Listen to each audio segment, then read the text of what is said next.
The Psychology of Money, by Housel. 7 Timeless Lessons on Wealth, Greed, and Happiness, by Housel. Housel teaches you how to develop a better connection with money and to make wiser financial decisions in the psychology of money.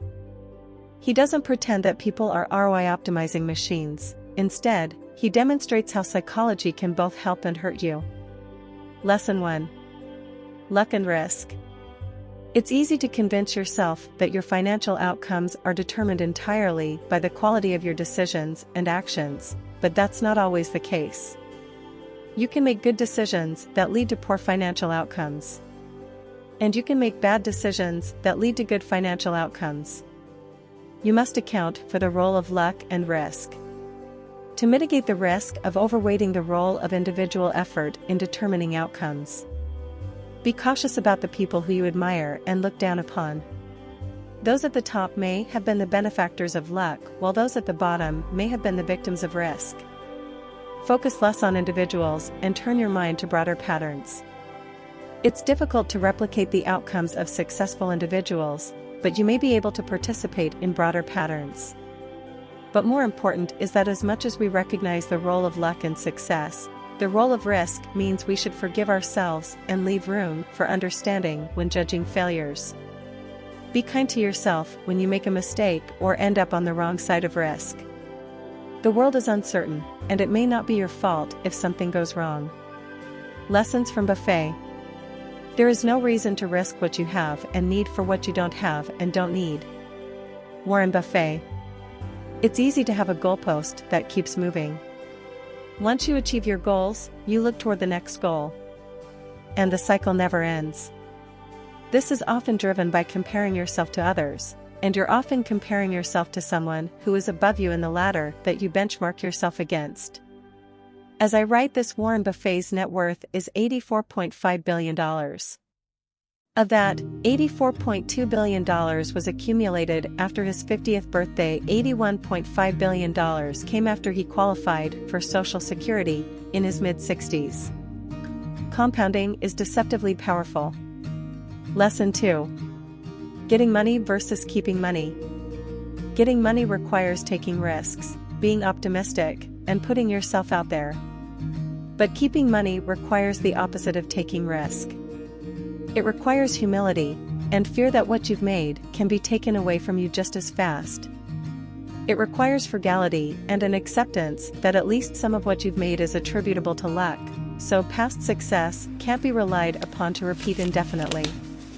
Getting money and keeping money are two distinct skills. While getting money necessitates risk-taking, hard work, and an optimistic disposition, keeping money is a different skill. It requires you to mitigate risk, avoid getting greedy, and to remember that things can be taken from you at any moment. Lesson 3. Cash is not the enemy. A plan is only useful if it can survive reality. And a future filled with unknowns is everyone's reality. If you're relatively young and earn more than you spend, the best way to optimize your long-term investment returns is to invest most of your money into a diversified portfolio of low-cost index funds. Holding more than a few percentage points of your net worth in cash is silly because the value of cash erodes with inflation, and that cash can otherwise be put into assets like stocks that historically have compounded at a rate of 6 to 7%. Lesson 4. Highest form of wealth. The ability to do what you want, when you want, with who you want, for as long as you want, is priceless. It is the highest dividend money pays.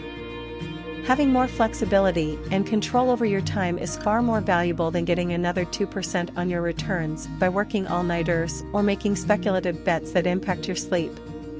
Lesson 5. Ferraris don't generate respect. People buy mansions and fancy cars because they want respect and admiration from others.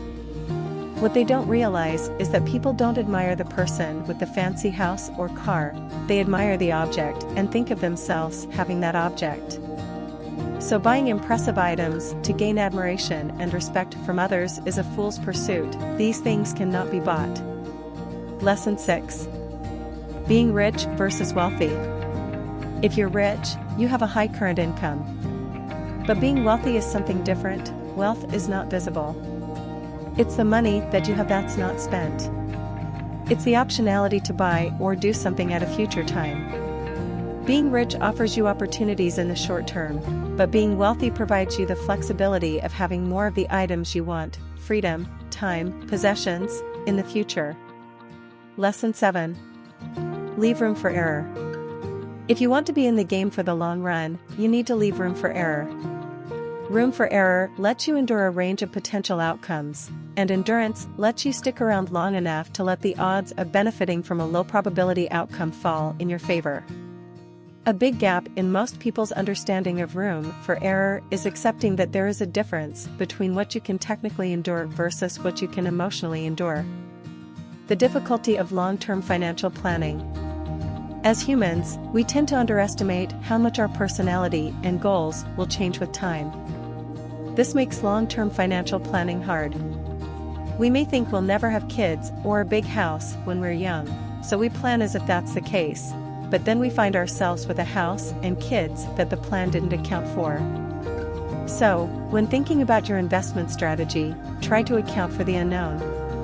A bonus lesson for staying with me till the end of the video. Here is Lesson 8. The price of investing. Like everything else worthwhile, successful investing demands a price. But its currency is not dollars and cents. It's volatility, fear, doubt, uncertainty, and regret, all of which are easy to overlook until you're dealing with them in real time. For YouTube algorithm, like, subscribe and share this video. If you are getting content from this video, hit the subscription button and like the video in appreciation and anticipation for more valuable content. Comment to let me know what book you would love us to review next.